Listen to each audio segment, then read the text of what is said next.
Hi, I'm Safia, and today I'm testing out the Tsubaki hair repair mask. It combats dry and damaged hair. It has a thick pudding-like consistency and a sweet fruity scent. So let's put it to the test. I wash my hair twice with the K18 detox shampoo.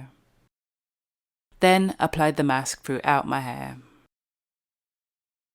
I let that sit for 20 minutes and then washed it out. This is my hair blow dried, and this is my hair after a silk press.